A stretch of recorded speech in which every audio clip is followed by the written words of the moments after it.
Hello दोस्तों, चलिए आज हम लोग क्लास 10th के यानी कि जियोग्राफी यानी कि भूगोल का यानी कि टॉप महत्वपूर्ण प्रश्न आप लोगों के पास में लेकर आए हुए हैं, जो कि प्रश्न गेस होंगे, है कि नहीं। आप लोगों के एग्जाम में काफी ज्यादा लाभ मिलेगा इस प्रश्न से, ठीक है। तो चलिए बाबू हम लोग क्लास को स्टार्ट करते हैं। देखिएगा सबसे पहला नंबर प्रश्न क्या कह रहा है, आप लोग ध्यान देंगे। सबसे पहला नंबर प्रश्न क्या कह रहा है? सबसे पहला नंबर प्रश्न कह रहा है कि झारखंड के झरिया क्षेत्र में मुख्यतः क्या पाया जाता है। मतलब कि जो झारखंड है ना, उस झारखंड के झरिया क्षेत्र में मुख्य रूप से क्या पाया जाता है। तो आप लोग याद रखेंगे क्या पाया जाता है? कोयला पाया जाता है। क्या पाया जाता है? इस प्रश्न हम लोग देखने का प्रयास करते हैं। देखिएगा प्रश्न संख्या 2, भारत का कन्हा राष्ट्रीय पार्क प्रसिद्ध है। मतलब कि जो भारत का कन्हा राष्ट्रीय पार्क है वो क्या चीज के लिए प्रसिद्ध है कि नहीं? तो वो आपका बाघ के लिए प्रसिद्ध है। जो कन्हा राष्ट्रीय पार्क है क्या चीज के लिए प्रसिद्ध है बाबू? बाघ के लिए प्रसिद्ध है। आप लोग याद रखिएगा एकदम बेहतरीन तरीका से, ठीक है। चलिए बाबू आगे बढ़ते हैं और आगे देखने का प्रयास करते हैं। क्वेश्चन नंबर 3 देखिए क्या कर रहा है। किसने कहा संसाधन होते नहीं बनते हैं? इनमें से किसने कहा था बाबू कि संसाधन होते नहीं बनते हैं? तो आप लोग याद रखिएगा बाबू किसने कहा था? तो जिम्मरमैन ने कहा था। जिम्मरमैन ने कहा था कि संसाधन होते नहीं बनते हैं। आप लोग याद रखिएगा, ठीक है। चलिए बिल्कुल आगे बढ़ने का हम लोग प्रयास करते हैं, जो कि प्रश्न संख्या 4 है। और 4 नंबर में क्या कर रहा है सर्वाधिक वर्षा होती है। मतलब कि सबसे ज्यादा वर्षा जो है वो कहाँ पे होती है कि नहीं? तो आप लोग याद रखिएगा मानसीराम में। कहाँ पे होती है बाबू? मानसीराम में सबसे अधिक वर्षा होती है। चलिए हम लोग प्रश्न संख्या 5 देखने का प्रयास कर रहे हैं। आप लोग ध्यान दीजिएगा बाबू, हम लोग प्रश्न संख्या कितना देखने का प्रयास कर रहे हैं? 5 देखने का प्रयास कर रहे हैं। देखिए क्या कर रहा है। सुंदरवन है जी, बिल्कुल। सुंदरवन कहाँ पे है? तो सुंदरवन आपका पश्चिम बंगाल में है बाबू। आप लोग याद रखिएगा सुंदरवन कहाँ पर स्थित है? पश्चिम बंगाल में आपका सुंदरवन स्थित है। काफी इंपॉर्टेंट प्रश्न है कि नहीं? चलिए देखिए नेक्स्ट है कि नहीं। कह रहा है कि हीराकुंड बांध है कर्नाटक में, तमिलनाडु में, बिहार में, उड़ीसा में। कहां पे है? तो उड़ीसा में है। कहां पे है? उड़ीसा में है। हीराकुंड बांध कहां पे है? उड़ीसा में है। आप लोग याद रखिएगा एकदम बढ़िया तरीका से ध्यान दीजिएगा। देखिए क्या कह रहा है। गोविंद सागर कृत्रिम जलाशय संबंधित है। 7 नंबर क्वेश्चन है। गोविंद सागर कृत्रिम जलाशय संबंधित है कि नहीं? क्या चीज से? तो भाखड़ा नांगल बांध से। क्या चीज से संबंधित है बाबू? भाखड़ा नांगल बांध से संबंधित है। आप लोग याद रखिएगा दोस्त। चलिए आगे देखते हैं हम लोग का प्रश्न क्या कह रहा है। भारत में सबसे लंबा बांध यानी कि भारत में सबसे लंबा बांध कौन सा है? तो हीराकुंड बांध जो है भारत में सबसे लंबा बांध है। भारत में सबसे लंबा बांध कौन सा है? हीराकुंड बांध है। आप लोग याद रखिएगा, ठीक है। चलिए देखिए दोस्त, गिर राष्ट्रीय उद्यान कहाँ है? बताइए तो आप लोग। गिर राष्ट्रीय उद्यान कहाँ है? तो गुजरात में है। गिर राष्ट्रीय उद्यान कहाँ पे है? गुजरात में है। आप लोग याद रखिएगा, है कि नहीं? गिर राष्ट्रीय उद्यान कहाँ पे है? गुजरात में। क्वेश्चन नंबर 9 है, ठीक है। आप लोग ध्यान में रखिएगा, ठीक है। चलिए आगे बढ़ते हैं, ध्यान दीजिएगा दोस्त। आगे क्या कह रहा है नेक्स्ट प्रश्न। हीराकुंड परियोजना किस नदी पर है? जो हीराकुंड परियोजना है वो कौन सा नदी पे है? तो महानदी पर है। आप लोग याद रखेंगे 10 नंबर है, ध्यान से, ठीक है। 10 नंबर का ए नंबर हो जाएगा, ठीक है। चलिए उसके बाद में देखिएगा क्या कह रहा है नेक्स्ट प्रश्न, जो कि काफी इंपॉर्टेंट कह रहा है कि भारत में सबसे बड़ा मानव निर्मित जलाशय है। क्वेश्चन नंबर 11 कौन सा हो जाएगा? है कि नहीं? यानी कि गोविंद बल्लभ पंत सागर हो जाएगा। कौन सा हो जाएगा बाबू? गोविंद बल्लभ पंत सागर हो जाएगा। आप लोग एकदम बेहतरीन तरीका से याद रखिएगा, ठीक है। चलिए उसके बाद में हम लोग आगे बढ़ने का प्रयास करेंगे। ध्यान दीजिएगा दोस्त। नेक्स्ट कह रहा है कि भारत में मुख्यतः किस प्रकार का कोयला पाया जाता है? मतलब कि भारत की बात किया जा रहा है, भारत में मुख्यतः किस प्रकार का कोयला पाया जाता है, तो हम लोगों के भारत में बिटुमिनस, कौन सा कोयला पाया जाता है बाबू, बिटुमिनस प्रकार का कोयला पाया जाता है, आप लोग याद रखेंगे, ठीक है।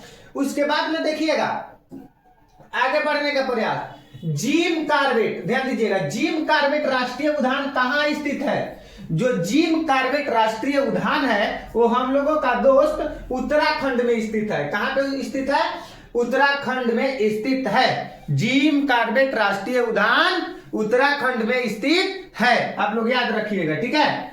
उसके बाद में देखिए आगे क्वेश्चन नंबर हम लोग का 14 है, पूरा एकदम ध्यान से, निम्न में से कौन अजैविक संसाधन है, तो इसका उत्तर हो जाएगा नदी, निम्न में से कौन अजैविक संसाधन है, यानी कि नदी जो है अजैविक संसाधन है, आप लोग एकदम याद रखिएगा दोस्त।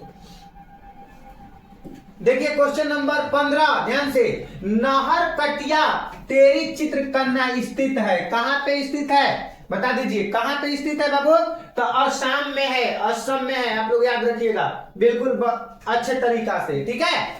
चलिए आगे बढ़ने का प्रयास, आसवान बांध किस नदी पर बना है, जो आसवान बांध है वो किस नदी पर बना है, तो आसवान बांध आप लोगों को नील नदी पर बना है, किस नदी पर बना है बाबू, आप लोग याद रखिएगा, आसवान बांध आप लोगों को नील नदी पर बना है, काफी इंपॉर्टेंट प्रश्न।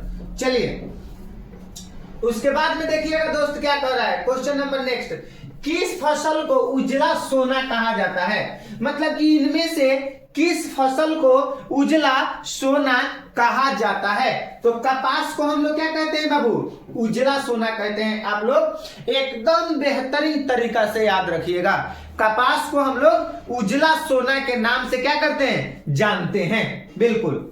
चलिए उसके बाद में देखिएगा नेक्स्ट क्या कह रहा है प्रश्न, निम्नलिखित यानी कि निम्नलिखित में कौन सा राज्य भारत में चाय का सबसे बड़ा उत्पादक है, मतलब कि ये जो 4 ऑप्शन दिया है ना, इसमें से भारत में वह कौन ऐसा राज्य है जो चाय के उत्पादन में सबसे आगे है, तो आप लोग याद रखिएगा असम जो है ना चाय के उत्पादन में सबसे आगे राज्य है, ठीक है।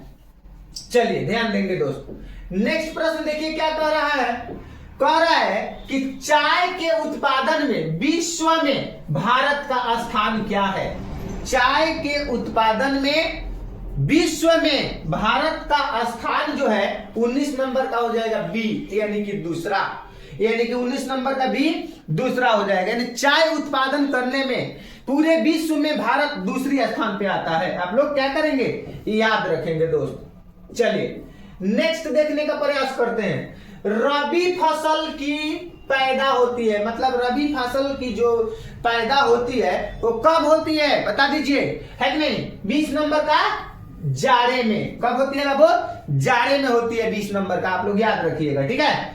ध्यान दीजिए नेक्स्ट प्रश्न देखिएगा क्या कह रहा है, ठीक है, कह रहा है संसार में चावल उत्पादन देश में भारत का स्थान, मतलब कि पूरे विश्व की बात किया जा रहा है बाबू, पूरे विश्व में यानी कि चावल के उत्पादन करने में, है कि नहीं, यानी कि चावल के उत्पादन करने में भारत का स्थान कौवा नंबर पे है, तो दूसरा नंबर पे है, ठीक है, चावल के उत्पादन में। देखिए यहाँ पे एक प्रश्न पूछ सकता है कि भारत का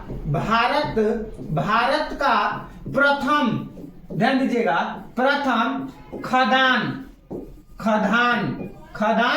फसल है,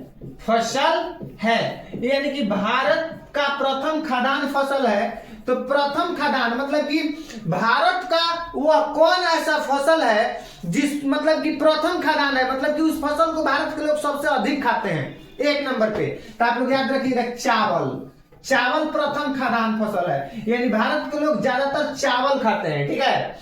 यही पूछेगा आप लोगों के एक और प्रश्न कि भारत का द्वितीय, ठीक है, द्वितीय खदान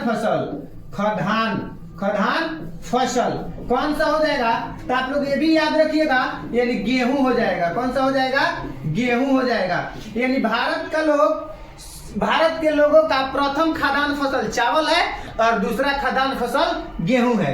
ठीक है, आप लोग क्या करेंगे, याद रखेंगे। ठीक है, चलिए दोस्त आगे बढ़ने का प्रयास करते हैं, ध्यान दीजिएगा। प्रश्न संख्या 22 है, पक्की सड़कों की लंबाई की दृष्टि से प्रथम स्थान पर कौन सा राज्य है? मतलब क्या, मतलब कहने का मतलब क्या है, मतलब पक्का सड़क की लंबाई की दृष्टि से, पक्का सड़क की लंबाई की दृष्टि से माने नू है चारों में से कौना राज्य में पक्का सड़क की लंबाई में आगे है, मतलब कि पक्का सड़क उसमें ज्यादा है, लंबा है, तो महाराष्ट्र हो जाएगा। कौन सा हो जाएगा दोस्त? महाराष्ट्र हो जाएगा। आप लोग याद करिएगा। ठीक है, चलिए आगे बढ़िए। भारत का सबसे बड़ा बंदरगाह है, भारत का सबसे बड़ा बंदरगाह कौन सा है? प्रश्न संख्या 23 है, भारत का सबसे बड़ा बंदरगाह कौन सा है? तो बड़ा बंदरगाह मुंबई हो जाएगा। भारत का सबसे बड़ा बंदरगाह कौन सा हो जाएगा? मुंबई हो जाएगा। आप लोग एकदम बेहतरीन तरीका से याद रखिएगा। चलिए आगे बढ़ने का प्रयास करते हैं, देखिएगा क्या कह रहा है। भारत का सबसे बड़ा रेलवे क्षेत्र कौन सा है? मतलब कि भारत का सबसे बड़ा रेलवे क्षेत्र कौन सा है कि नहीं? कौन सा है? तो उत्तर रेलवे क्षेत्र। कौन सा हो जाएगा बाबू? उत्तर रेलवे क्षेत्र हो जाएगा, जो कि 24 नंबर प्रश्न है, ध्यान से। चलिए आगे बढ़ने का प्रयास। 25 नंबर देखिए क्या कह रहा है। कह रहा है कि भारत का सबसे छोटा रेलवे क्षेत्र, अभी बड़ा हुआ था, अभी बड़ा रेलवे क्षेत्र की बात किया गया था, और भारत का सबसे छोटा रेलवे क्षेत्र तो उत्तर पूर्वी रेलवे हो जाएगा। कौन सा हो जाएगा? उत्तर पूर्वी रेलवे हो जाएगा। आप लोग याद रखिएगा बाबू। ठीक है, चलिए आगे बढ़ने का प्रयास करते हैं। उत्तर रेलवे का मुख्यालय कहाँ है? आप लोग फटाफट से बताइएगा, उत्तर रेलवे का मुख्यालय कहाँ है? तो उत्तर रेलवे का मुख्यालय जो है नई दिल्ली है। कहाँ पे है उत्तर रेलवे का मुख्यालय? नई दिल्ली में है। आप लोग याद रखेंगे दोस्त। चलिए नेक्स्ट प्रश्न की तरफ बढ़ते हैं। ठीक है, काफी इंपॉर्टेंट प्रश्न। मध्य रेलवे का मुख्यालय कहाँ स्थित है? जो मध्य रेलवे है उनका मुख्यालय कहाँ पे स्थित है? तो आप लोग बता दीजिए कहाँ पर? तो मुंबई में। कहां पर स्थित है बाबू? मुंबई में स्थित है, बिल्कुल। चलिए उसके बाद में देखते हैं क्वेश्चन नंबर नेक्स्ट क्या कह रहा है। उत्तर रेलवे का मुख्यालय निम्न में से कौन है? मतलब इनमें से उत्तर रेलवे का मुख्यालय कौन है? आप लोग बता दीजिए कौन है? तो इलाहाबाद। आप लोग याद रखिएगा। ठीक है कि नहीं? नेक्स्ट प्रश्न देखिएगा दोस्त क्या कह रहा है। प्रश्न संख्या नेक्स्ट है, बिहार राज्य की कितनी प्रतिशत जनसंख्या कृषि कार्य में लगी हुई है? मतलब कि जो बिहार राज्य है, इस बिहार राज्य की कितनी प्रतिशत जनसंख्या जो है वो कृषि कार्य में लगी हुई है? तो बिहार की 60% जनसंख्या जो है, यानी कि 60% जो जनसंख्या है वो कृषि कार्य में क्या हुई है? लगी हुई है। ठीक है बाबू, आप लोग एकदम बेहतरीन तरीका से याद रखिएगा। चलिए उसके बाद में देखिएगा, गंडक परियोजना का निर्माण का स्थान पर, मतलब कि गंडक परियोजना का निर्माण किस स्थान पे हुआ था? गंडक परियोजना का निर्माण किस स्थान पे हुआ था? तो वाल्मीकि नगर। कहां पे हुआ था बाबू? गंडक परियोजना का निर्माण स्थान कौन सा है? तो वाल्मीकि नगर है। आप लोग एकदम बेहतरीन तरीका से क्लास को किए होंगे। अगर आप लोगों को कोई डाउट है तो आप लोग कमेंट बॉक्स में जरूर कमेंट करके बताइए। मिलते हैं अगले क्लास में, तब तक सभी प्यारे बच्चों को नमस्कार, जय हिंद।